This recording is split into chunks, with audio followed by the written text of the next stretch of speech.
नमो भगवते वासुदेवाय। ओम नमो भगवते वासुदेवाय। ओम अज्ञानतिमिरिनाधस्य ज्ञानाञ्जनशलाकया चक्षुरुन्मिलितं येन तस्मै श्रीगुरुवे नमः। श्रीचैतन्यमनोभीष्टं स्थापितं येन भूतले स्वयं रूप कदा मह्यं ददाति स्वपदान्तिकं। वन्देऽहं श्रीगुरू श्रीयुतपदकमलं श्रीगुरुं वैष्णवांश्च श्रीरूपं सागरजातां सहगना रघुनाथान्वितं सजीवं साद्वैतं सावधूतं परिजनसहिता कृष्णचैतन्यदेवं श्रीराधाकृष्णपादान् सहगना ललिता श्रीविशाखान्वितांश्च नमो विष्णुपादाय कृष्णपृष्ठाय भूतले स्वामी भक्ति वेदांत प्रभुपादाय ते नमः। गुरुवाज्ञा शीर्षे धृत्वा सक्तावेश स्वरूपने हरे कृष्णेति मंत्रेण पाश्चात्य प्रचार तारिणे ओम विष्णुपादाय कृष्ण पृष्ठाय भूतले श्रीमते भक्ति वेदांत स्वामिनिति नामिने नमस्ते सरस्वते देवे गौरवाणी प्रचारिणे निर्विशेष शून्यवादी पाश्चात्य देश तारिणे वाञ्छाकल्पतरुभ्यश्च कृपा सिन्धुभैव च पतितानां पावनेभ्यो वैष्णवेभ्यो नमो नमः। जय हो श्री कृष्ण चैतन्य प्रभु नित्यानंदा श्री अद्वैत गदाधर शिवास आदि गौर भक्त वृंद। हरे कृष्णा कृष्ण कृष्ण हरे हरे हरे राम राम राम हरे हरे। हरे कृष्ण कृष्ण कृष्ण हरे हरे हरे राम राम राम हरे हरे। हरे कृष्ण कृष्ण कृष्ण हरे हरे हरे राम राम राम हरे हरे। हरे कृष्ण, आप सभी का हार्दिक अभिनंदन है। तो हमने कल क्या किया उसमें थोड़ा सा अवलोकन करेंगे, इसके बाद फिर हम आगे चलेंगे।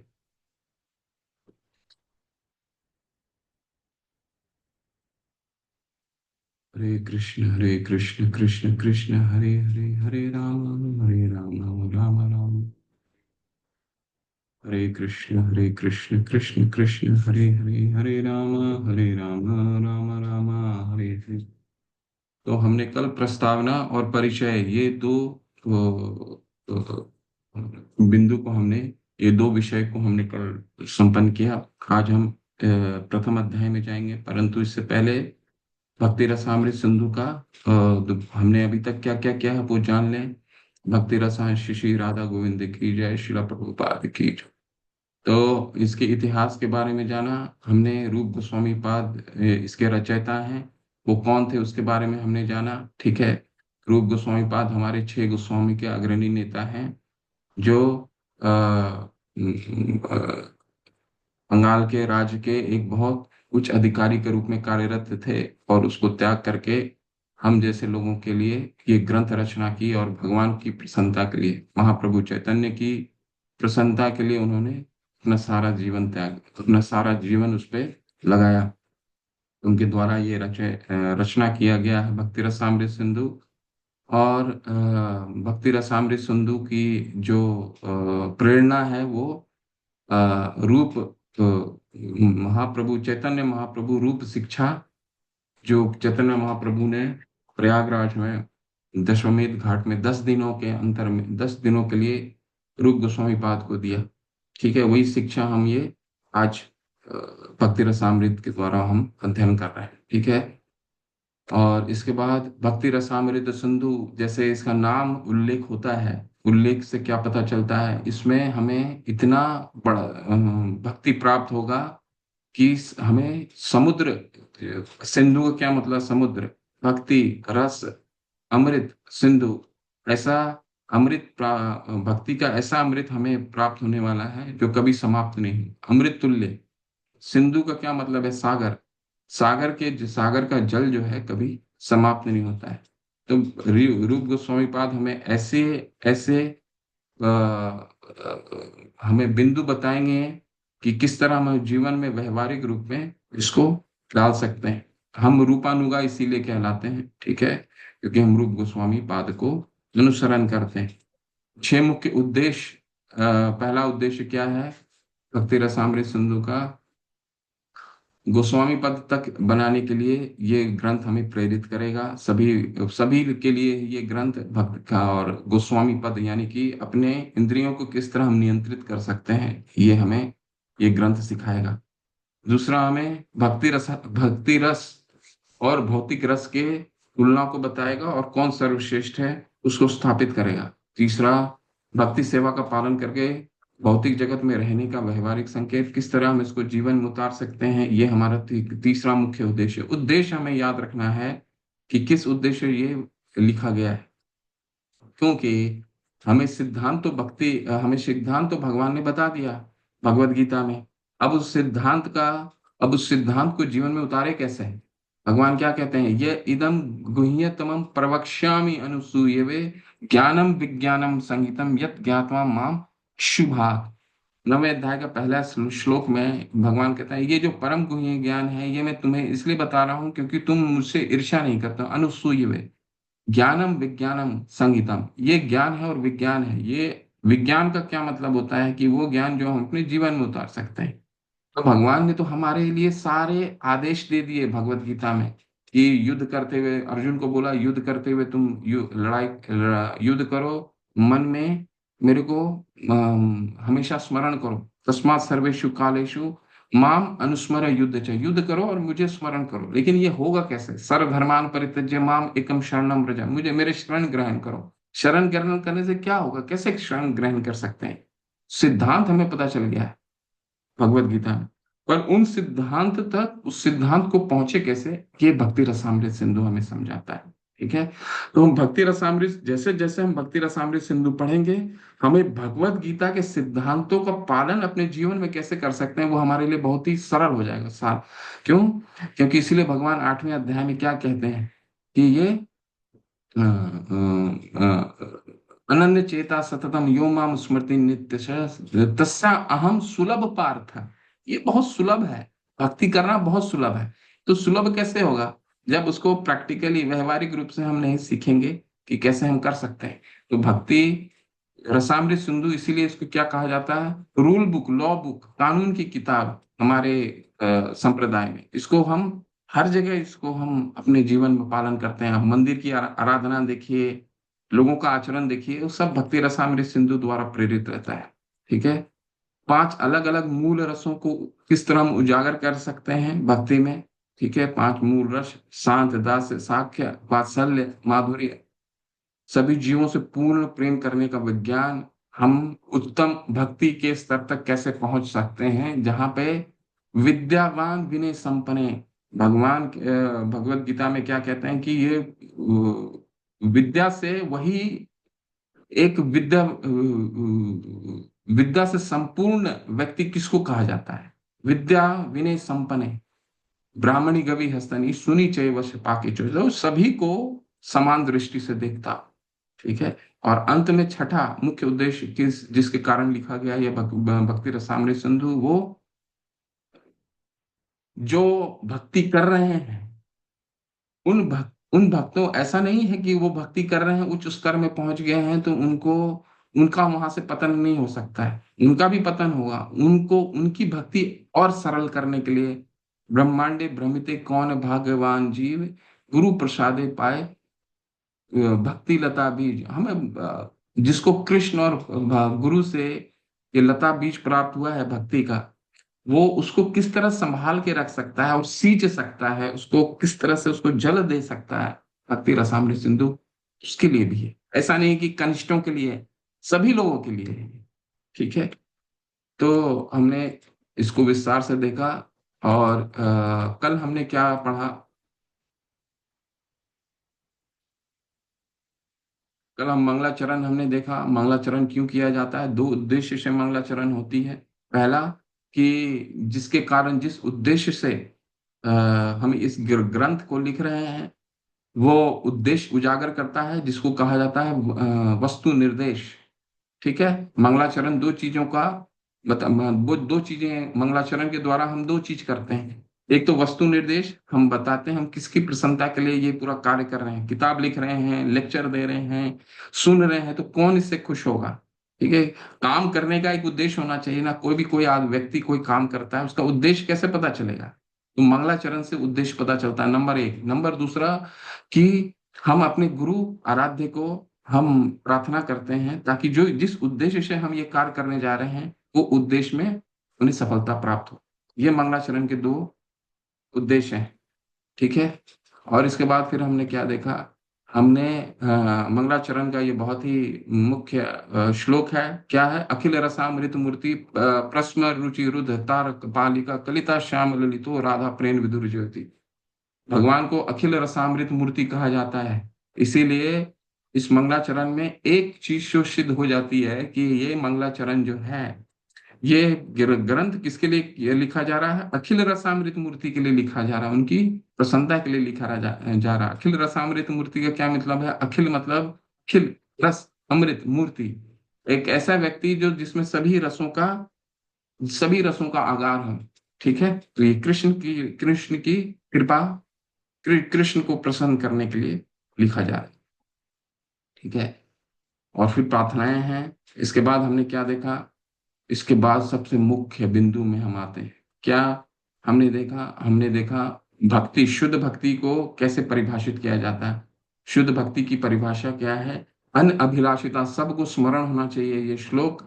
हम अगले सत्र से, अगले गुरुवार से हम श्लोकों का निरंतर पठन करेंगे। ठीक है।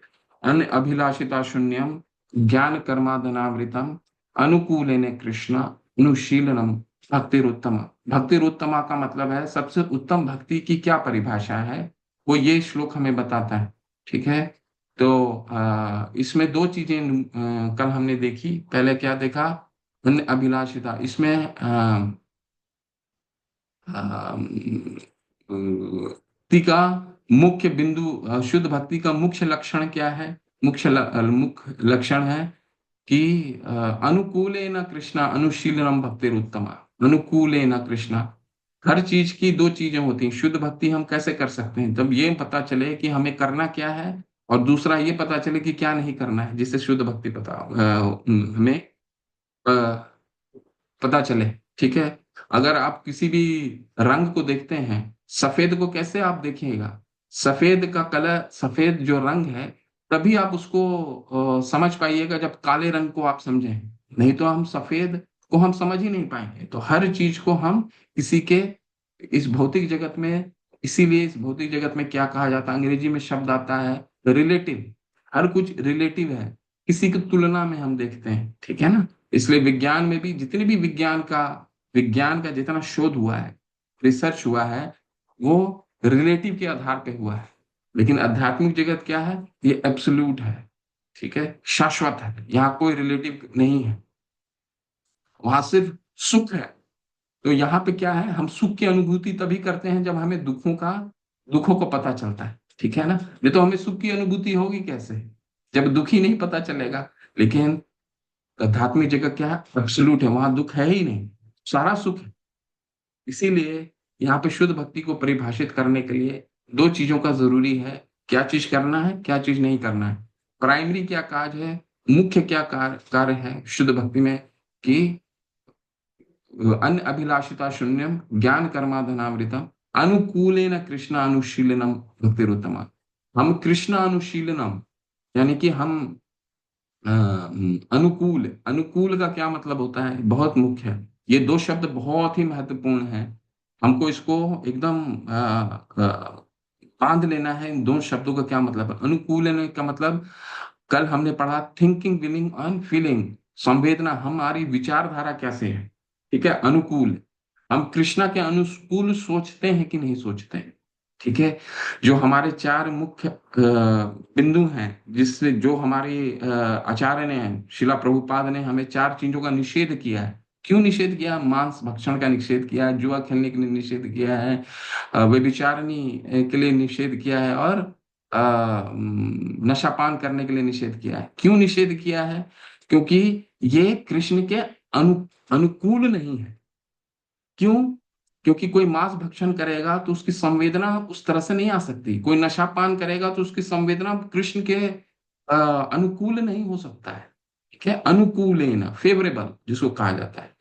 जब आपकी संवेदना अनुकूल होगी तो जब आप जो भी कार्य करेंगे वो भी अनुकूल होगा। जो जो कार्य करते हैं उसको क्या कहा जाता है? कृष्ण अनुशीलनम। ठीक है, तो सबसे पहले हमारा थिंकिंग, विलिंग और फीलिंग ये सही होना चाहिए, जिसको अनुकूल कहते हैं। अगर वो अनुकूल हो गया, फिर हम जो काम करेंगे वो भी अनुशीलन, वो कृष्णा ने जो बताया है उसके हिसाब से हमारा काम होगा। इसलिए सबसे जड़ में हमें क्या देखना है? चार चीजों का जीवन में उतारना। किस तरह हम उस चार चीजों को अपने व्यवहारिक रूप से जीवन में उतार सकते हैं, ताकि ये करने से हमारी जो सोच है वो अनुकूल हो जाए। ठीक है, ये तो हमारा मुख्य चीज है कि भगवान के लिए सोचना और उनके लिए कार्य करना। अनुकूल, कृष्णानुशीलनम, ये मुख्य है। गौण क्या है, क्या नहीं करना है?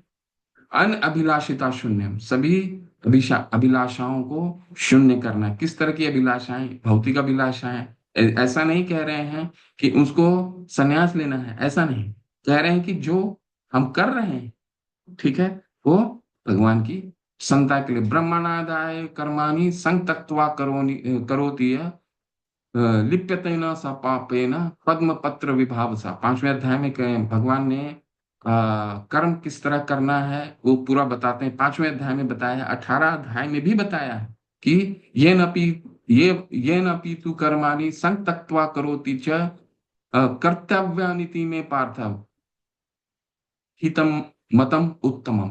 ठीक है, कर्म करने के लिए क्या तरीका है उसके लिए भी भगवान ने बताया कैसे कर्म करना है। ब्रह्मणादाय कर्माणि, ब्रह्म को प्रसन्न करने के लिए कर्म करना है। ब्रह्मणादाय कर्माणि संग तत्वा करोति है। पांचवें अध्याय में कहते हैं संग तत्वा, उससे उससे आसक्त नहीं होना है कोई काम से। संग तत्वा करोति है, लिप्यते न सा पापेन पद्म पत्र विभाव सा। अगर हम संग उसमें आसक्त नहीं होंगे कोई काम करने के लिए, तो क्या होगा कि वो संग तत्वा करोति है, लिप्यते न सा, उसके पाप और पुण्य में हम भागीदारी नहीं होंगे।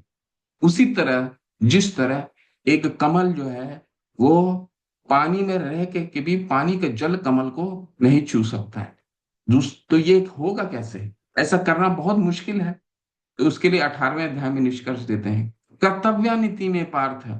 तुम इसको कर्तव्य समापना जो काम है, उससे उसके फल पे आसक्त मत हो। उसके लिए क्या करना है? उसको कर्तव्य समझ के करो। कर्तव्यानिति में पार्थ है। अगर वो करके करेंगे तो अन अभिलाषा शून्यम हो जाए, तो हम उस कर्म से नहीं बंधेंगे। अन अभिलाषिता शून्य। ठीक है, सारी अभिलाषाएं शून्य हो जाएगी। ठीक है, ये पहला हो गया, free from the ulterior motive. हम अपने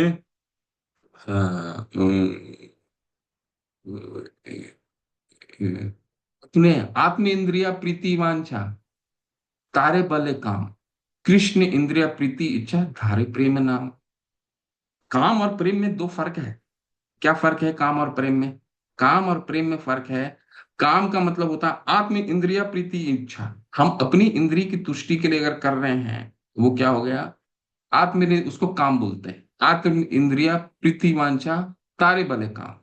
लेकिन कृष्ण की तुष्टि के लिए कर रहे हैं तो उसको प्रेम बोलते हैं। कृष्ण इंद्रिया प्रीति इच्छा धारे प्रेम नाम। ठीक है, उस काम और प्रेम में फर्क है। तो यही अन्य अभिलाषा कहा जा रहा है। ज्ञान कर्म अनाधि ज्ञान कर्माधीनावृतम। इसमें तीन शब्द है, चार शब्द हैं जो चीजें हमें निषेध की जा रही है। पहला, ज्ञान हमें उतना ही लेना है जितना कृष्ण कृष्ण से हमारा प्रेम विकसित हो। कभी भी ज्ञान का मुख्य उद्देश्य तर्को प्रतिष्ठा श्रुतियों विभिन्ना, तर्क वितर्क करने के लिए हमें ज्ञान नहीं लेना है। ठीक है, चैतन्य महाप्रभु ने तो यहां तक कह दिया है कि हमें ज्यादा शास्त्रों का अध्ययन नहीं करना है जिससे हमारी जो मुख्य उद्देश्य है उससे भ्रमित हो जाए। ठीक है, बहुशास्त्र बहुवाक्य चित्ते भ्रम है, साध्य साधन साध्य साधन निश्चय न है। यानी साध्य साधन साध्य साधन सर्व निश्चय न है। यानी बहुशास्त्र बहुवाक्य चित्त भ्रम है। बहुत बहुत ज्यादा अगर हम शास्त्र को पढ़ते हैं, बहुत ज्यादा लेक्चर सुनते हैं, बहुत वाक्य, बहुशास्त्र बहुवाक्य चित्त भ्रम है, हम भ्रमित हो जाते हैं। अरे वो तो कह रहे हैं निर्विशेषवादियों का वो आज ये परंपरा में देखें, ऐसे कई पंथ है ना जो आज के तारीख में आपको यूट्यूब में आते हैं, बहुत प्रचलित हैं, उसको बहुत लोग फॉलो करते हैं। ठीक है, तो हम क्या क्या क्या हो जाता है, हमारा मन कभी कभी भ्रमित हो जाता है, उनको सुन लेते हैं, वो भी तो, उनको भी तो बहुत लोग फॉलो कर रहे हैं। नहीं, भगवान चैतन्य महाप्रभु उनके लिए मना कर रहे हैं, बहुशास्त्र बहुवाक्य ज्यादा नहीं सुनना है। बहुशास्त्र बहुवाक्य चित्त भ्रम, हमारा चित्त भ्रम हो जाता है उससे। साध्य साधन श्रेष्ठ न निश्चय न हय, साध्य साधन श्रेष्ठ निश्चय न हय। हमारा जो ऑब्जेक्टिव है, हमारा जो उद्देश्य है वो भ्रमित हो जाता है। उद्देश्य क्या है? कृष्ण प्रेम प्राप्त करना, भगवान से जुड़ना, यही तो जीवन का उद्देश्य है, उनकी सेवा करना और उनका प्रेम प्राप्त करना। इस प्रेम के प्राप्त में हम भ्रमित ना हो कि हमको ये भी पढ़ना है, वो भी पढ़ना है, वो भी पढ़ना है, वो भी सुनना, वो भी सुनना, नहीं। इसको कहा जाता है ज्ञान। उसको निषेध करना, कर्म, हम उसकी चर्चा हो चुकी है। वो कर्म हमें नहीं करना है जो भगवान को सिर्फ आत्म इंद्रिय प्रीति वांछा, हमें अपनी तुष्टि के लिए। आदि का क्या मतलब है? आदि का मतलब है वो यज्ञ जो बहुत सारे लोग बहुत कुछ भी करते हैं ना, यज्ञ भी कर लिया, ये भी कर लिया, वो भी कर लिया, उसका भी निषेध किया गया है। ठीक है, आज घर में ये यज्ञ कर लेते हैं, कल वो यज्ञ कर लेते हैं, कल मृत्युंजय जाप कर लेते हैं, कल ये करते हैं, आदि नहीं करने की आवश्यकता नहीं है। अनावृतम, अनावृतम मतलब कि ढका हुआ, इन चीजों से, कर्म और ज्ञान से। ऐसे कोई भी कर्म और कोई भी ज्ञान हमें लेने की आवश्यकता नहीं है जो हमारे कृष्ण प्रेम को ढक दे। ठीक है, तो ये बहुत मुख्य है। ओके, तो अब हम आगे चलें और ये ग्रंथ को अ, बहुत ही आपको आश्चर्य, मतलब बहुत ही इंटरेस्टिंग, बहुत ही अच्छे तरीके से इस ग्रंथ को भाग किया गया है। इस ग्रंथ को चार भागों में विभाजित किया गया है, जिस तरह पूर्वी भाग, पश्चिम, उत्तर, दक्षिण। ठीक है, हम सिर्फ और सिर्फ 1 से 19 तक 90% सिर्फ पूर्वी भाग का अध्ययन करेंगे। ठीक है, बाकी का ये जो 3 अध्ययन है, ये भक्ति शास्त्री के बाद का आपका अध्ययन होगा। ठीक है, तो हम सिर्फ पूर्वी भाग का अध्ययन करेंगे। ओके, तो पूर्वी भाग में क्या क्या हम पढ़ने वाले हैं? देखिए, सामान्य भक्ति जिसका आपने आधा अध्ययन हमारा हो चुका है। सामान्य भक्ति, इसमें 4 भाग होते हैं। पूर्वी भाग, पूर्वी भाग का 4 भाग है। पूर्वी भाग में 4 चीजें हम पढ़ेंगे, जिसको कहा जाता है, पहला को सामान्य भक्ति कहा जाता है, जो हमने आधा कर लिया। इसमें भक्ति की परिभाषा क्या है वो जान लिया। और आज हम पहला अध्याय को शुरू करेंगे। ठीक है, पहला अध्याय बहुत महत्वपूर्ण है, बहुत महत्वपूर्ण है, और भक्ति रसामृत सिंधु को समझने के लिए हमारी नींव रखता है। ठीक है, बहुत ध्यान पूर्वक सुनिएगा आप लोग। पहला अध्याय जो हम शुरू करेंगे आज। दूसरा हम करने वाले क्या है? साधना भक्ति। ठीक है, साधना भक्ति।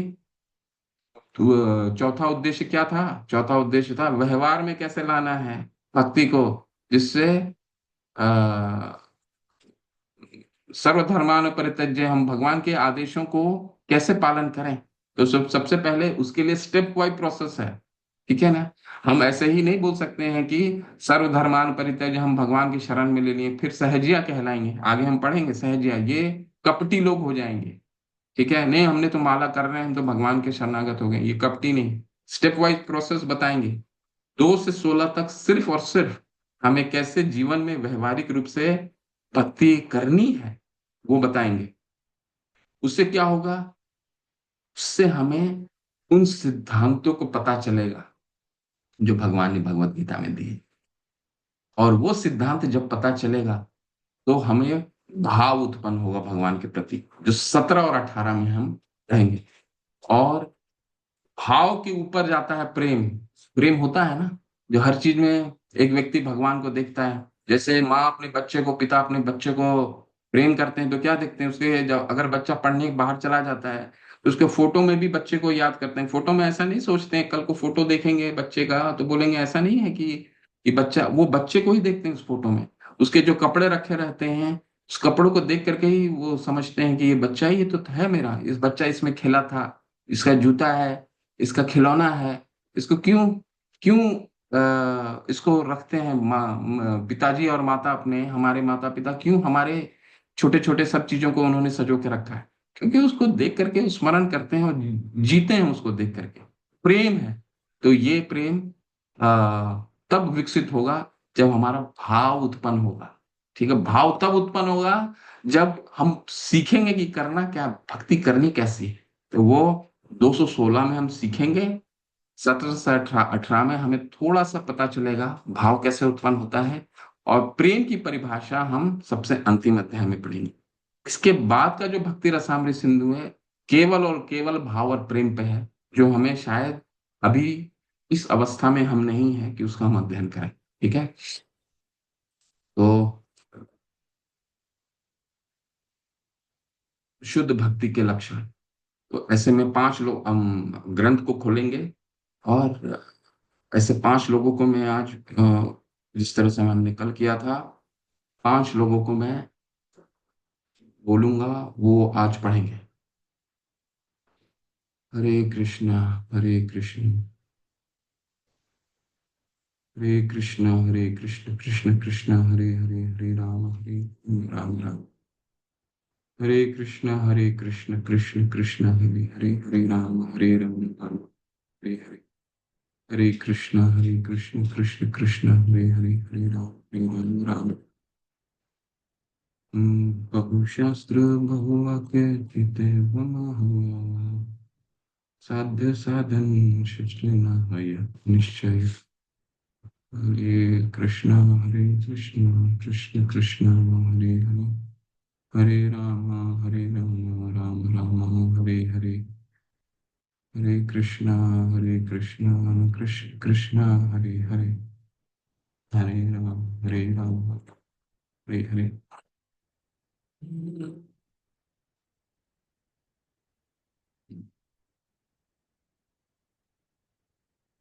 हरे कृष्ण।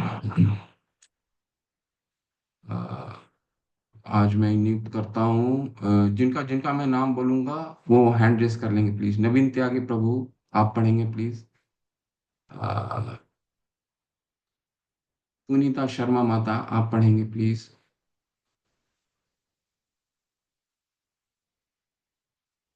राम निवास जहांगीर, आप पढ़ेंगे प्लीज। सरिता सिंह माता, आप पढ़ेंगे प्लीज।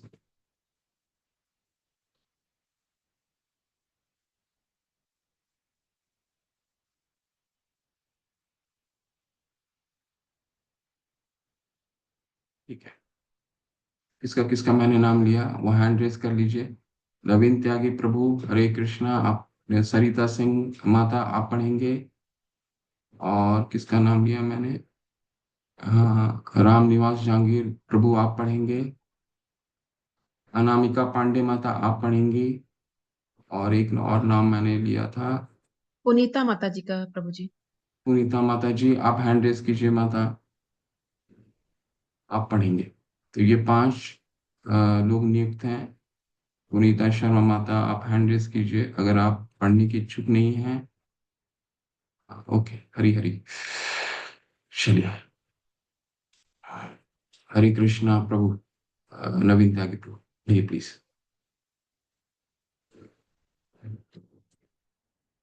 हरे कृष्णा प्रभु जी, हरे कृष्णा। हरे कृष्ण, पढ़िए। अध्याय 1, शुद्ध भक्ति सेवा के लक्षण। ये सब बुक से पढ़ना है या स्क्रीन पे शो होगा जी? जैसी आपकी इच्छा, आपके पास अगर ग्रंथ है तो ग्रंथ से हाँ पढ़िए, जी नहीं तो है। स्क्रीन से पढ़िए, जैसी आपकी इच्छा हो। हाँ जी, ग्रंथ भी है मेरे पास रखा हुआ। तो अध्याय 1, शुद्ध भक्ति के लक्षण।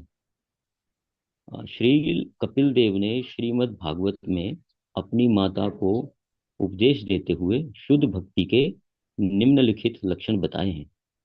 हे माता, जो मेरे शुद्ध भक्त हैं और जिन्हें भौतिक लाभ या दार्शनिक चिंतन की कोई कामना नहीं है, उनके मन में मेरी सेवा में इतने तल्लीन रहते हैं कि वे मुझसे उस सेवा में तल्लीन रहने के अतिरिक्त और कुछ नहीं मांगना चाहते। यहाँ तक कि वे मेरे धाम में मेरे साथ रहने की भी याचना नहीं करते।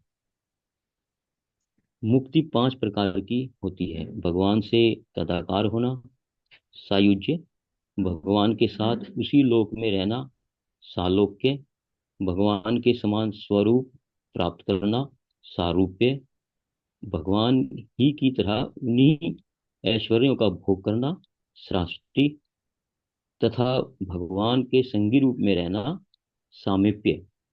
भक्त भौतिक इंद्रिय तृप्ति को तो ठुकराता ही है, वह 5 प्रकार की मुक्तियों में से किसी प्रकार की भी मुक्ति की कामना नहीं करता। वह भगवान की प्रेममयी सेवा करके ही संतुष्ट रहता है। यह शुद्ध भक्ति का लक्षण है। श्रीमद् भागवत में आए कपिल देव के उपयुक्त कथन में शुद्ध भक्ति की वास्तविक स्थिति का वर्णन हुआ है और भक्ति के प्रारंभिक लक्षणों को भी परिभाषित किया गया है। भक्ति के अन्य लक्षणों का वर्णन श्रील रूप गोस्वामी ने विभिन्न शास्त्रों के साक्ष्य समेत किया है। उनके अनुसार शुद्ध भक्ति के 6 लक्षण होते हैं, जो निम्नवत हैं। शुद्ध भक्ति समस्त प्रकार के भौतिक क्लेशों से अविलंब राहत देती है। क्लेश धनी शुद्ध भक्ति समस्त कल्याण का शुभारंभ करने वाली है। शुभदा। नंबर 3, शुद्ध भक्ति स्वतः दिव्य आनंद प्रदान करने वाली है। स आंद्रनंद विशेष आत्मा। नंबर 4, शुद्ध भक्ति विरले ही प्राप्त होती है, सुदुर्लभ। नंबर 5, शुद्ध भक्ति को प्राप्त लोग मुक्ति के विचार मात्र को तुच्छ समझते हैं, मोक्ष लघुता।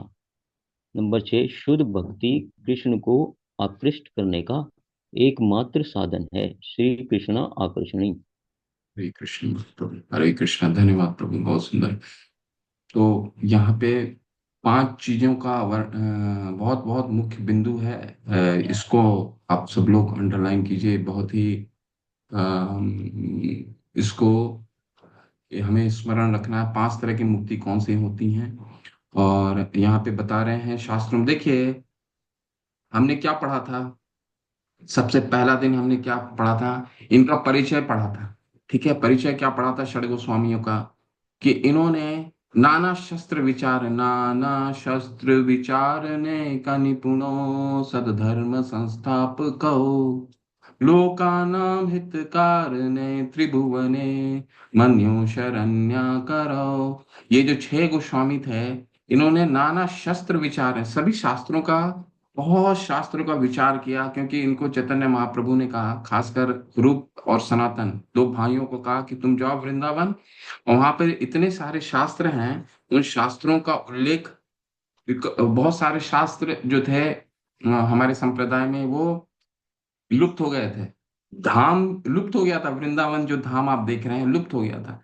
अब चैतन्य महाप्रभु ने इनको बताया कि तुम जाओ, सबसे पहला शास्त्रों को उजागर करो और धाम को भी उजागर करो। ठीक है, तो इन्होंने यही किया, नाना शस्त्र विचार ने। तो ये अध्याय की शुरुआत कैसे कर रहे हैं रूप गोस्वामी और शिला प्रभुपाद? शास्त्र का उल्लेख करके ही, विचार करके ही, कि जो भी वो सिद्धांत रखने वाले हैं, कोई अपना मनमाना सिद्धांत नहीं है। इसीलिए एवं परंपरा प्राप्त इमम राज ऋषियों विदु, भगवान ने भी कहा ना चौथा अध्याय में कि शास्त्र को हमें सिद्धांत कैसे रख सकते हैं, ना कोई कल्पना नहीं होना चाहिए। ठीक है, Bhagavad Gita as it is, यानी कि जैसा कहा गया वैसा।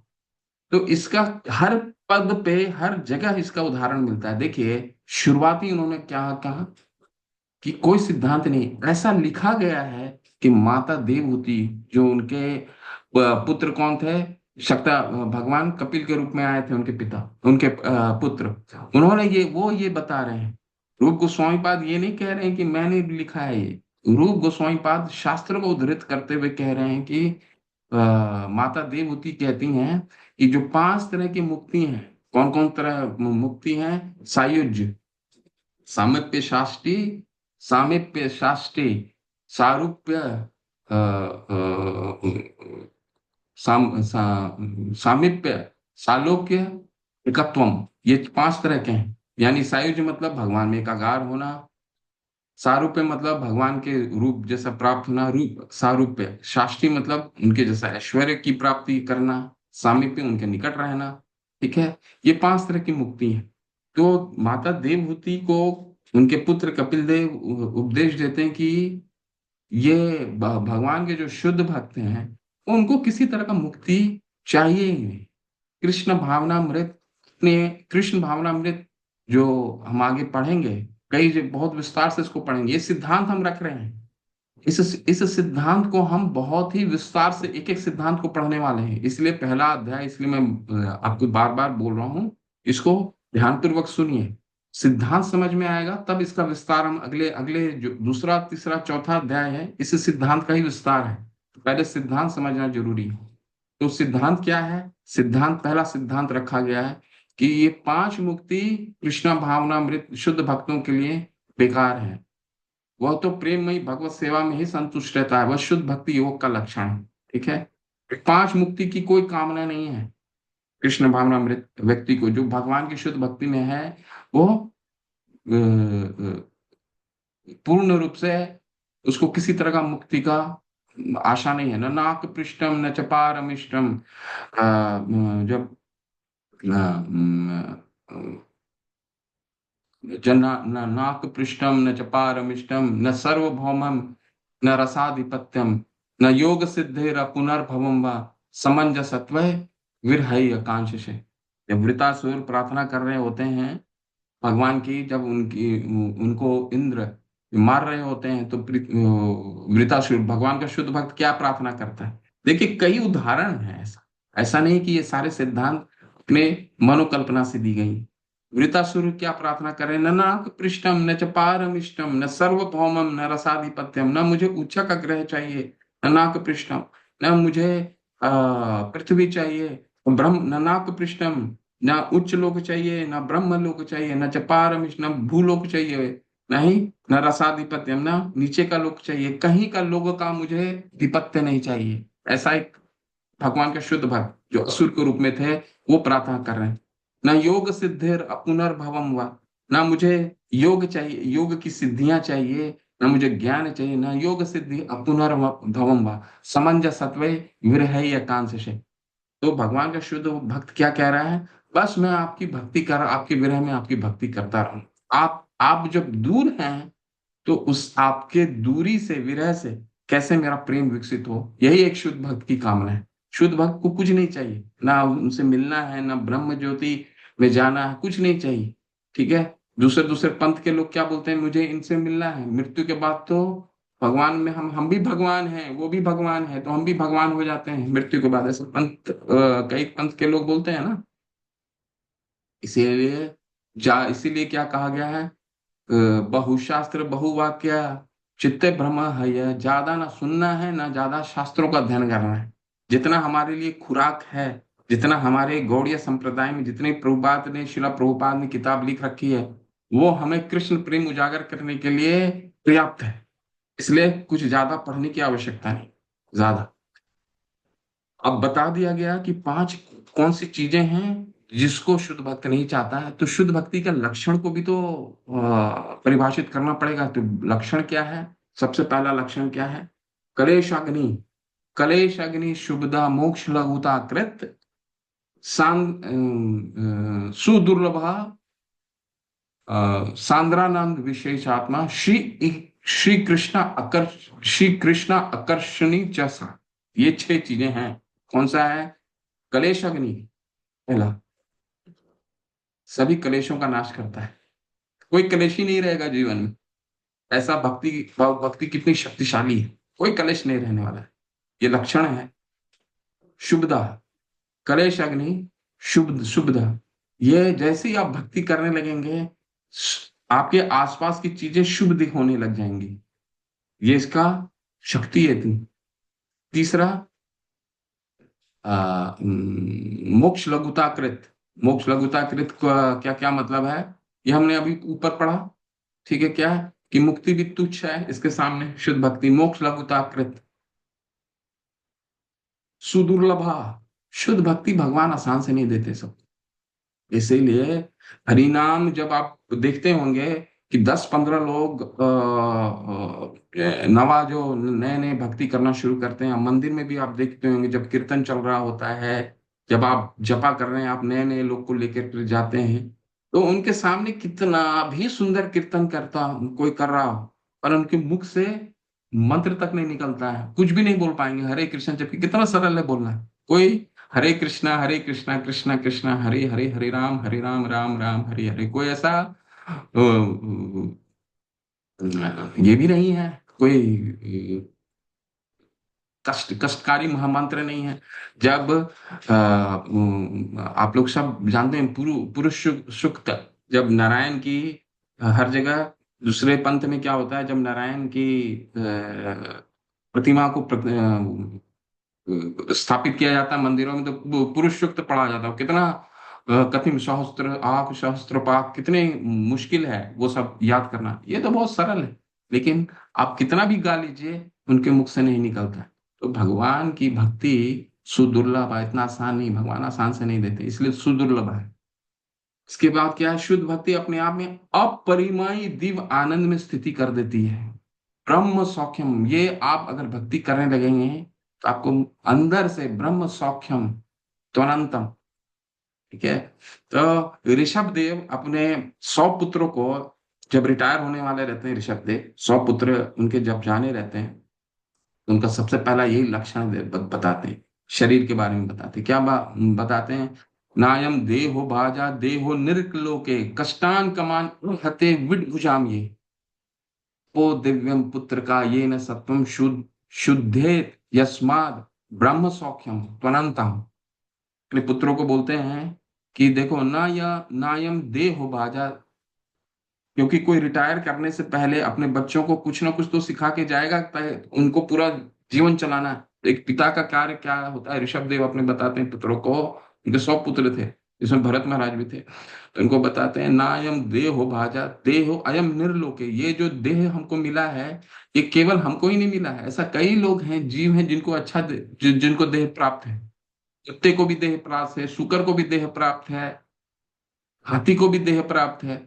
तो इस देह में उस देह में क्या फर्क है शरीर में, नायम देहो भाजा देहो अयम निर्लोके, इस भूलोक में बहुत सारे को देह प्राप्त है।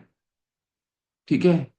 तो हमें इस देह का कैसे इस्तेमाल नहीं करना है, कष्टान कमार अर्हते विड भुजामिये, सुबह से शाम तक कष्टान, कष्ट नहीं करना, हार्ड वर्क नहीं करना, कष्टान कमान अर्हते, ठीक है, विड भुजामिये, शुकरों की तरह नहीं, जानवर भी अपने लिए रोजी रोटी कमाने के लिए सुबह से शाम खटते हैं।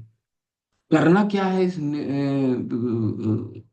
ये तो नहीं करने की बात हो रही, पर करना क्या है, करना है तपो दिव्यम पुत्र का ये न सत्वम, ये जीवन मिला है तपो दिव्य के लिए, यानी कि तपस्या करने के लिए। ये तपस्या करने से क्या मिलेगा हमें, तपो दिव्यम पुत्र का ये न सत्वम, हमारा हृदय शुद्ध होगा। ठीक है, हृदय शुद्ध होने से क्या होगा, शुद्ध यस्मात् ब्रह्म सौख्यम तुनंतम, ब्रह्म सौख्य, जिसके लिए हम हार्ड वर्क करते हैं प्रसन्न होने के लिए। हमारा जीवन का क्या उद्देश्य होता है, हम अपने हर कर्म से प्रसन्न होना चाहते हैं। ठीक है, आनंदमयो अभ्यासा, हमारा यही लक्षण, यही हमारा मुख्य उद्देश्य जीवन का। जो भी हम काम करते हैं उससे क्या होते हैं कि हम खुश रहें, यही तो हमारा है मुख्य उद्देश्य। लेकिन ऋषभ देव क्या बोलते हैं कि तुम जो कर रहे हो उससे तो नहीं हो सकते उस खुश, तो उसके लिए क्या करना पड़ेगा, जीवन में तपस्या करना पड़ेगा। ठीक है, अगर तपस्या करोगे तो हृदय शुद्ध होगा, भगवान की भक्ति करेंगे तो हृदय शुद्ध होगा, हृदय शुद्ध होगा तो क्या होगा, ब्रह्म सौख्यम त्वनंतम, ऐसा शुद्ध भक्ति अपरिमेय दिव्य आनंद में स्थित कर देती है। दिव्य आनंद को कहा जाता है ब्रह्म सौख्यम त्वनंतम, कभी भी खुशी जो है वो समाप्त नहीं होगी। ठीक है, इसको कहा क्या, ये लक्षण है शुद्ध भक्ति का, सांद्रानंद विशेषात्मा। और सबसे अंत में क्या है, श्री श्री कृष्ण आकर्षणी च, श्री कृष्ण आकर्षणी च सार, भगवान तो बार बार इस धरातल पर क्यों आते हैं, उनको आने की क्या आवश्यकता है। नरसिंह देव को मारने के लिए भगवान को आने की आवश्यकता है क्या, वो अपने पार्षद को भेज सकते हैं। रावण को मारने के लिए भगवान को आने की आवश्यकता है क्या, उनके पार्षद काफी हैं, देवी देवता काफी हैं रावण को वध करने के लिए। महाभारत में इतने असुर थे, उनको मारने के लिए कृष्ण को आने की आवश्यकता है नहीं। तो कृष्ण क्यों आते हैं? श्री कृष्ण आकर्षणीय चाल, क्योंकि शुद्ध भक्तों का भक्ति उनको आकर्षित करती है। ठीक है, इसलिए वो आते हैं।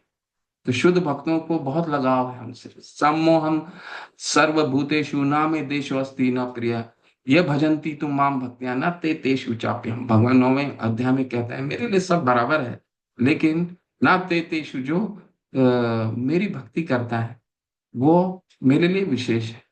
श्री कृष्ण आकर्षणीय चाशा, इसलिए भगवान भक्तों से बहुत अट्रैक्ट होते हैं, बहुत उनको भक्तों से मिलने की बहुत इच्छा होती है उनको। ठीक है, चलिए कलेश अग्नि पहला पढ़ते हैं। क्या है कलेश अग्नि? कृष्ण का कलेश अग्नि का क्या परिभाषा है? सभी कलेशों का नाश कर देता है। ठीक है, तो भगवान ने यूं ही सिद्धांत नहीं रखा, सर्वधर्मान परित्यज्य माम एकम शरणम व्रज हम त्वम सर्व पापेभ्य। ये सिद्धांत है, सारे पाप नष्ट हो जाएंगे। अब उस सिद्धांत का विस्तार कहाँ मिलेगा? ये सिद्धांत का विस्तार है। ठीक है, कलेश अग्नि यानी सारे सारे कलेश नाश होने वाले हैं। तो उस सिद्धांत का विस्तार हम पढ़ेंगे। प्रिंसिपल रख दिया भगवान ने, अभी इसको हम पढ़िए। ठीक है, पढ़िए कि अभी अगले जो है सरिता माता, हरे कृष्ण, पढ़िए आप। हरे कृष्णा प्रभु जी, ये पीडीएफ शेयर नहीं हो रहा है प्रभु जी।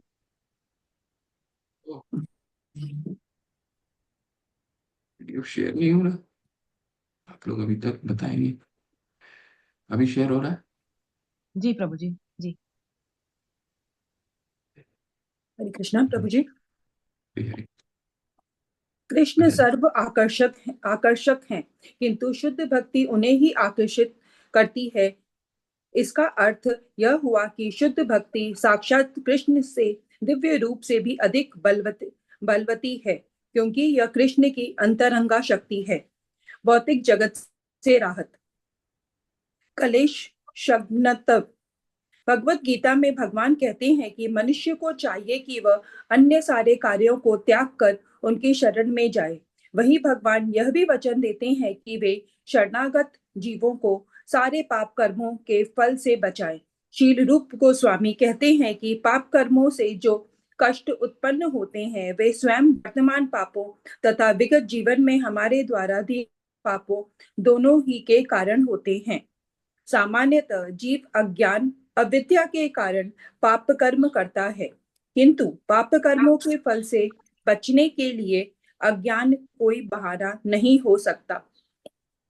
पाप कर्म दो प्रकार के होते हैं, वे जो प्राण प्रवक होते हैं पारबंध, और वे जो प्राण नहीं होते अपारबंध।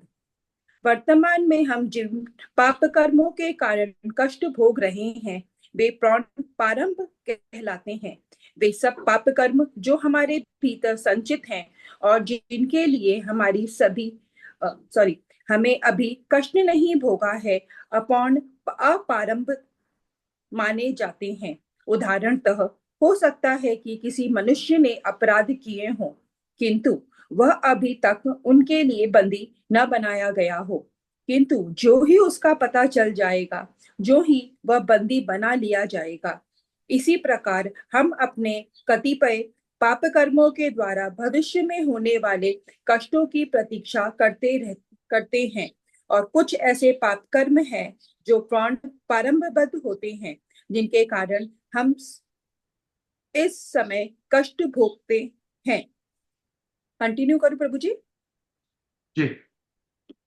इस प्रकार पाप कर्म एवं तदिज्जित कष्टों को की श्रृंखला बन जाती है, और बुद्धिजीव इन पापों के कारण जन्म जन्मांतर कष्ट उठाता रहता है।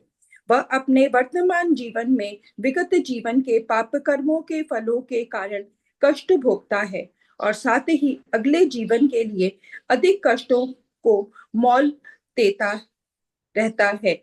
जब कोई किसी जीर्ण रोग से पीड़ित रहता है, किसी मुकदमे में फंस जाता है, किसी निम्न कुल में जन्म लेता है, या अशिक्षित रह जाता है, अथवा बदसूरत दिखाता है, तो इन्हें प्राण पाप कर्म पारंबंध का प्राकट्य जानना चाहिए। हरे ऐसे कृष्ण। हरे कृष्ण प्रभु। बहुत सुंदर। तो ये बहुत मुख्य सिद्धांत यहाँ रखा जा रहा है और पूरा चक्र बताया जा रहा है वैज्ञानिक रूप से कि ये पाप होते क्या हैं, ये कलेश हम झेलते क्यों हैं, ये हमें दुख होते क्यों हैं। क्या ये बहुत ही अच्छा से वैज्ञानिक रूप से किस तरह इसको हम समझ सकते हैं, इसको मैं आप थोड़ा सा और आपको जो समझाने का प्रयास करूंगा। ठीक है, फिर इसमें हम आएंगे।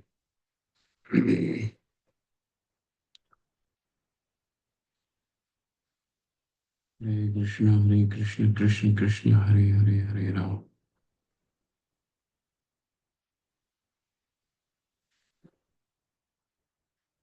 तो अभी जो माता जी ने पढ़ा, देख देख पा रहे हैं, स्क्रीन दिख रही है ना?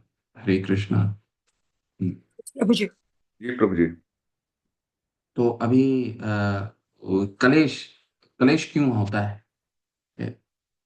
कलेश का सबसे मुख्य कहाँ से शुरू होता है? अविद्या। ठीक है, अविद्या यानी कि विद्या का क्या मतलब है? विद्या का मतलब हम जब ईशोपनिषद पहुंचेंगे तब हमें पता चलेगा। वैसे भगवत गीता के 13वें अध्याय में भगवान ने बहुत क्लियर बताया है कि विद्या किसको कहा जाता है। ठीक है, हम 6 प्रश्न करते हैं भगवान अर्जुन। 6 प्रश्न में पहला प्रश्न होता है क्षेत्र किसको कहते हैं, क्षेत्रज्ञ क्या है, ज्ञान किसको कहते हैं, ज्ञेय क्या है। ठीक है, तो ज्ञान और ज्ञेय, ज्ञान जो है, ज्ञेय का क्या मतलब होता है? 13वें अध्याय में पूछा है ना अर्जुन ने प्रश्न, क्या है ज्ञेय? कि क्षेत्र, क्षेत्रज्ञ, ज्ञान और ज्ञेय। तो ज्ञान, ज्ञेय का क्या मतलब होता है? ज्ञेय मतलब कि इस जीवन का उद्देश्य किसको जानना है। ज्ञेय का मतलब ऑब्जेक्टिव, किस किस उद्देश्य को हमें जानना है, इसको कहते हैं ज्ञेय। और उस ज्ञेय को जानने के लिए हमें क्या योग्यता चाहिए, उसको कहते हैं ज्ञान या विद्या।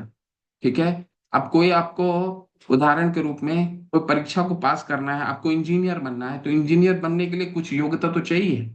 डॉक्टर बनना है उसके लिए जो योग्यता तो चाहिए, वकील बनना है कुछ योग्यता तो चाहिए। ठीक है, ठीक उसी तरह गए भगवान को जानना ही गए है हमारा जीवन का उद्देश्य। लेकिन भगवान को जानने के लिए कुछ तो ज्ञान, योग्यता चाहिए। क्या योग्यता है? उसको कहते हैं ज्ञान। उस ज्ञान का विस्तार आप 13वें अध्याय में आराम से पढ़िए। इसके अलावा भगवान ने कह दिया बाकी जो भी है वो अविद्या है। ठीक है, तो उस अविद्या के कारण 5 तरह की चीजें उत्पन्न होती हैं। क्या है? अप्रारब्धम फलम पापम बीजम कुटम फलनोमुखम। 5 तरह के हैं। क्या है? अब अविद्या से बीज उत्पन्न होता है। बीज का क्या मतलब है? किसी में चोरी करने की प्रवृत्ति बचपन से ही उत्पन्न हो जाती है अज्ञान की वजह से, ऐसा शास्त्र बताते हैं।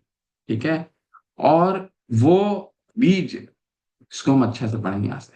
बीज जो है यानी कि इच्छाएं, बीज का मतलब है इच्छाएं। अप्रारब्धम फलम फलम पापम बीजम कुटम फलनो मुखम। यानी बीज यानी इच्छाएं। ठीक है, ये बीज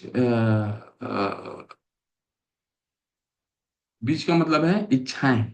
जब इच्छाएं उत्पन्न होती हैं तो क्या हो जाता है? इच्छाएं उत्पन्न होने से हमारी अप्रारब्ध, अप्रारब्ध यहाँ पे माता ने 2 शब्द पढ़े हैं, बहुत इंपॉर्टेंट है, इसको नोट करके रखिए। अप्रारब्ध और प्रारब्ध। अप्रारब्ध मतलब हमारी वो पाप करने की इच्छाएं संचित हो जाती हैं, चोरी करने की इच्छाएं संचित हो जाती हैं, जो हो सकता है आज हमारी विकसित नहीं हो सकता है वो 15 साल के बाद हो, 20 साल के बाद हो, वो हमें पता भी नहीं चलेगा। क्यों ऐसा? क्योंकि हर वक्त हम कुछ ना कुछ कर्म करते हैं। अभी भी हम बहुत सारे कर्म करते हैं, बिना कर्म करे हम रह ही नहीं सकते हैं। भगवान तीसरे अध्याय में भी बोलते हैं क्या? ना ही कश्चिन क्षणमपि जातु तिष्ठति कर्मकृत कार्यते ही अवश्य कृष्णा, कार्यते ही अवश्य कृष्णा प्रकृति सर्व जय गुण। जिस शरीर की जो प्रकृति है, इस शरीर की जो प्रकृति है, चिड़िया की शरीर की जो प्रकृति है, उसको सुबह दाना चुगने के लिए निकलना पड़ेगा। जिस शरीर की जो प्रकृति है, ना ही कश्चिन क्षण, एक भी क्षण हम काम की कर्म किए बिना नहीं रह सकते। तो लोग बोलते हैं ना संन्यास ले लो, संन्यास ले ही नहीं सकते, क्योंकि ना ही कश्चिन क्षणम अपि जातु तिष्ठति कर्मकृत कार्यते, हम विवश पूर्वक हमें काम करना पड़ेगा। ऐसा भगवान भगवत गीता में हमें समझाते हैं। तो ये कर्म का दो तरीका हो सकता है, या हम अच्छे कर्म करें या खराब कर्म करें। तो कुछ ना कर्म कर्म का हर समय जो कर्म हम कर रहे हैं उसका कुछ ना कुछ रिपरकर्शन होता है, कुछ ना कुछ बीज होता है। ठीक है। तो ये बीज जो है इच्छाओं के रूप में अप्रारब्ध हो सकता है, हमें वो पता भी ना चले, लेकिन ये अप्रारब्ध रूप में संचित हो जाता है। प्रारब्ध का मतलब है पाप करने के लिए हमारी इच्छाएं प्रबल हो जाती हैं। हो सकता है ये जन्म में ना हो, जो हम हमारे अप्रारब्ध होता है और बीज होता है वो एक जन्म में नहीं होता है। हो सकता है पूर्व जन्म में भी अप्रारब्ध बीज उत्पन्न हुआ हो, जिसके कारण आज वो व्यक्ति कष्ट भोगता है। ठीक है। बहुत लोग होते हैं, देखते होंगे किसी का शरीर का शिला प्रभुपाद अपने तात्पर्य में माता ने पढ़ा कि शरीर कोई केस में फंस जाता, सारा जीवन उसका केस चलता रहता है। कोई किसी का शरीर विकृत रूप से होता है। अभी देखिए, इसको जोड़ने का प्रयास कीजिए। बहुत लोग बोलते हैं एक पूर्व जन्म वगैरह कुछ नहीं होता। देखिए हमारे शास्त्र किस तरह से इसको वैज्ञानिक रूप से समझा रहे हैं कि अगर कोई व्यक्ति, कोई बच्चा हर एक सेकंड में, हम इस समय बात कर रहे हैं, पढ़ रहे हैं, इस समय कितने बच्चों का भी जन्म हो रहा होगा पूरे विश्व में। क्या सारे बच्चे एक समान हैं? कोई अच्छे परिवार में जन्म ले रहा है, कोई गरीब परिवार में जन्म ले रहा है, कोई सुंदर जन्म ले रहा है, कोई बहुत सुंदर नहीं जन्म ले रहा है।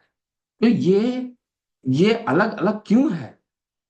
ये अलग अलग इसलिए है क्योंकि कुछ पूर्व जन्म की हुई बीज और अप्रारब्ध अब जाकर के वो प्रकट हो रहा है। ठीक है। तो बीज मतलब पाप कर, अविद्या के कारण जो अज्ञान होता है, अज्ञान के कारण पाप करने की जो इच्छाएं होती है उसको बीज कहते हैं। और बीज जब संचित हो जाता है, संचित का मतलब क्या होता है? मतलब घर कर गया कि अब करना ही है पाप। हो सकता है इस जन्म में नहीं तो अगले जन्म में करेंगे। ठीक है। अप्रारब्ध कहा जाता है उसको। और ये जब ये पूर्व जन्म में होता है, ये इस जन्म, अप्रारब्ध जो होता है वो इस जन्म का नहीं होता, प्रारब्ध इस जन्म का होता है। कैसे? वो उदाहरण अभी हमने देखा, कोई केस में फंस गया, किसी का शरीर विकृत रूप में आया, शरीर कुरूप है, कोई बुद्धि में उतना मंद हो गया, ये ये इसको कहा जाता प्रारब्ध जो फल हो गया। ठीक है। अब जब उदाहरण के रूप में एक चोर में, एक बच्चे में चोरी करने की हो सकती है बचपन से बीज हो, परंतु जब वो चोरी करके पकड़ा जाता है तब वो प्रारब्ध हो जाता है। यानी कि जब हम कष्ट भोग रहे हैं तो ये प्रारब्ध है। तो जो भी हम कष्ट भोग रहे हैं, हम सभी लोग कष्ट, कुछ ना कुछ कष्ट भोगते हैं अपने जीवन में। ठीक है। शारीरिक कष्ट हो, वो कुछ ना कुछ हमारा प्रारब्ध होता है पूर्व जन्मों का। ठीक है। इसको इस तरह से समझने का प्रयास प्रयास कीजिए। ठीक है। तो ये पूरा साइकिल और ये चलता रहेगा। क्यों क्यों चलता रहेगा? क्योंकि हर समय हम कुछ ना कुछ काम कर रहे हैं ना। हर काम के बीच, हर काम से लगा हुआ एक बीज होगा, बीज से लगा हुआ अप्रारब्ध होगा, अप्रारब्ध से लगा हुआ कुटम होगा, कुटम से लगा हुआ प्रारब्ध होगा। हो सकता है इसीलिए पुनरपि जननम पुनरपि मरणम पुनरपि जननी जठरे शयन, हम बार बार जन्म और मृत्यु के चक्कर में इसी कारण फंसे रहते हैं। विद्या होता है, विद्या के कारण हम ऐसा कर्म करते हैं जिससे पाप करने की इच्छाओं का बीज उत्पन्न होता है। वो अपरारब्ध में चला जाता है। जो अपरारब्ध मतलब संकुचित हो जाता है हमारे हृदय में। संकुचित होना का क्या मतलब? कि हो सकता है इस जन्म में नहीं, अगले जन्म में पाप करें वही चीज, उस जन्म में नहीं और उस जन्म में पाप करें। तो हमारे उदाहरण में मिलता है ना, धृतराष्ट्र के इतने योग्य व्यक्ति थे, इसके बाद भी उनका शास्त्रों में क्या उदाहरण मिलता है कि उन्होंने कुछ ऐसे 50 जन्म पहले उन्होंने एक ऐसा पाप किया था कि एक बच्चों के मुझे स्मरण नहीं है वो कथा पूर्ण रूप से, किसी का पक्षी का अंडे को उन्होंने फोड़ा, कुछ किया था जिसके कारण ये उनको पाप लगा था, संकुचित प्रारब्ध रूप में संकुचित हो गया था, जिसके कारण उनके 100 बच्चों की मृत्यु इस जन्म में उन्हें झेलना पड़ा। तो प्रारब्ध हो गया क्या धृतराष्ट्र का, कि वो इस जन्म में उसके 100 बच्चों की मृत्यु हुई, लेकिन उसका अप्रारब्ध 50 जन्म पहले हुआ था उनका। ठीक है। तो इसको इस तरह से समझना, ये साइकिल चलता रहेगा। तो शुद्ध भक्ति क्या है? अभी अब हम आगे चलते हैं। शुद्ध भक्ति क्या है? शुद्ध भक्ति इस साइकिल, ये जो पाप करने की साइकिल है, उसको तोड़ देता है। ठीक है, ये शास्त्र बताते हैं, ऐसा रूप गोस्वामी पाद सिद्धांत रख रहे हैं। ठीक है, तो हम यहीं रुकेंगे आज, क्योंकि ये बहुत बड़ा विषय है। पर इससे थोड़ा सा शास्त्र पढ़ते हैं, इसके बाद फिर हम रुक जाएंगे।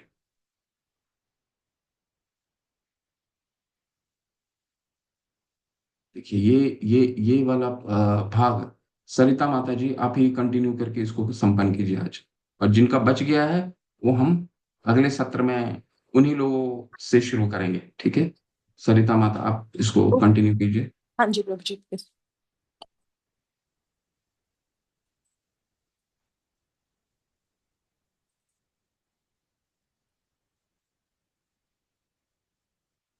पूर्व पापों से के बहुत से फलों को हम वर्तमान में भोग रहे हैं और क्रिय प्राण पापों का कलेश आगे भोगना पड़ेगा। परंतु यदि हम कृष्ण भावना भावित हो जाएं तो हम सब पाप कर्म अविलंब शांत हो सकते हैं।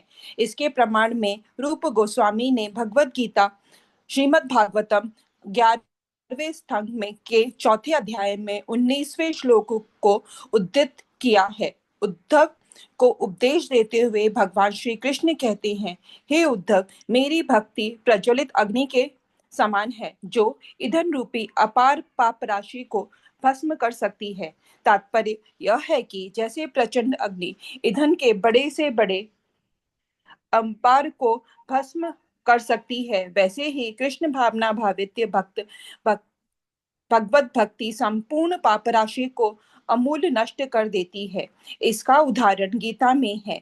अर्जुन सोच रहा है कि युद्ध करना पाप है, परंतु श्री कृष्ण ने स्वयं आज्ञा देकर उन्हें युद्ध में लगाया, जिससे लड़ना भी भक्ति योग बन गया।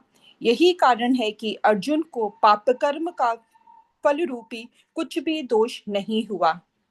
हरी हरी, बहुत सुंदर माता, हरे कृष्णा। हरे कृष्ण तो प्रभु यहाँ जी। उदाहरण देखिए, सिद्धांत रूप गोस्वामी पाद ने रखा।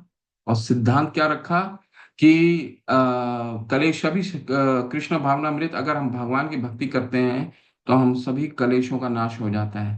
भगवान ने ही क्या है, हम सर्व पापे भयो। तुम अगर मेरे शरण ग्रहण करते हो, तुम भगवान की शुद्ध भक्ति करते हैं, भगवान ने यही संदेश दिया, निर्देश दिया हमें, हमारी मेरे शरण में आ जाओ तो मैं तुम्हारे सारे पापों को मुक्त कर दूंगा। और इस सिद्धांत को उद्धृत कर रहे हैं रूप गोस्वामी पाद यहाँ पे, कि कैसे उस सिद्धांत को दूसरे शास्त्रों में किस तरह बताया गया है। ठीक है, कि ये जो साइकिल हमने बहुत विस्तार से देखा, पाप का साइकिल है, क्या है, अप्रारब्धम फलम पाप, अप्रारब्धम फलम पापम बीजम कूटम फलनोमुखम। ठीक है, ये पांच चीजें हैं, साइकिल है, अप्रारब्ध है, बीज है, अप्रारब्धम पापम फलम कूटम बीजम फलनोमुखम। बीज है, कूटम है, फिर प्रारब्ध है। तो ये जो साइकिल है, इस साइकिल को ये शुद्ध भक्ति तोड़ देती है। और इसका उदाहरण कहाँ मिलता है हमें, श्रीमद् भागवत में। भगवान कृष्ण उद्धव को ही कह रहे हैं कि मेरी भक्ति अगर करोगे, भगवान की अगर भक्ति करने हैं, अगर करते हो, तो ठीक उसी तरह ईंधन, ईंधन का मतलब है कि अगर अग्नि में इतना तेज होता है कि आपके पास जितने मात्रा में ईंधन हो, वो सारे जितने भी ईंधन आपको डालेंगे उस अग्नि में, सारा ईंधन को वो कितना भी पेट्रोल डाल दीजिए, कितना भी घी डाल दीजिए, सब घी को जला देगा। जब तक वो आग जल रहा है, सारी चीजें जल जाएंगी। तो इतना अग्नि में शक्ति होती है। ठीक उसी तरह शुद्ध भक्ति में इतनी शक्ति होती है कि सभी पापों को वो अ, नाश कर देता है। ठीक है, ऐसा सिद्धांत शुभ गोस्वामी पाद शास्त्रों को उद्धृत करते हुए इस सिद्धांत को यहाँ रख रहे हैं। इसलिए भगवान ने कहा कि तुम मेरे शरण में आओ। ठीक है, इसको हम और अच्छे से और दो तीन उदाहरण से समझेंगे, और मैं भी अपनी तरफ से कुछ और उदाहरण आपको बताऊं। ठीक है, हरे कृष्णा कृष्णा कृष्णा हरे हरे, हरे राम राम राम हरे हरे। रूप गोस्वामी पाद की जय। मैं एक अनाउंसमेंट है, आपके ग्रुप में एक फॉर्म आया होगा, इस फॉर्म को आप कृपया भर दीजिए अभी, इसके बाद फिर आपके प्रश्नों को लेता हूं।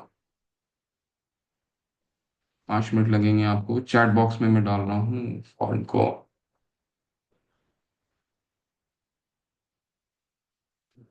आप सभी लोग ये ग्रंथ को ले लीजिए। और क्यों ग्रंथ को लेने के लिए मैं आपको बार बार बोल रहा हूँ, क्योंकि देख रहे हैं पीडीएफ, और ये पीडीएफ बहुत पुरानी है और इसमें बहुत ही कठिन हिंदी शब्दों का इस्तेमाल किया गया है। जो पीडीएफ मेरे पास है, यही पीडीएफ उपलब्ध है। और जो नया संकलन आया हुआ है, बहुत ही सरल हिंदी में है। आप सभी लोग किताब अपने पास रख लीजिए। किताब से पढ़ने में बहुत आसानी होगी। मैं आगे चल के पीडीएफ शेयर करना बंद कर दूंगा, क्योंकि पीडीएफ शेयर करने से मैं किताब से ही पढ़ूंगा और आपसे चर्चा करूंगा। ठीक है। तो ये मैंने आप सभी को चैट बॉक्स में एक लिंक भेजा है। इस लिंक को आप 5 मिनट, 2 से 3 मिनट लगेंगे, इसको भरिए। ये मंदिर का लिंक है, और इस लिंक में आप किस स्तर में भक्ति कर रहे हैं वो मंदिर जानना चाहती है। एक माला कोई करता है तो वो लिख दे, 2 माला करता है वो लिख दे, 3 माला कोई करता है वो लिख दे। कितना समय देते हैं आप लोग पठन में, कितना श्रवण होता है, कितना कीर्तन होता है। ठीक है, ऐसा करके आप लोग इसको भरिए। फिर आपके प्रश्न।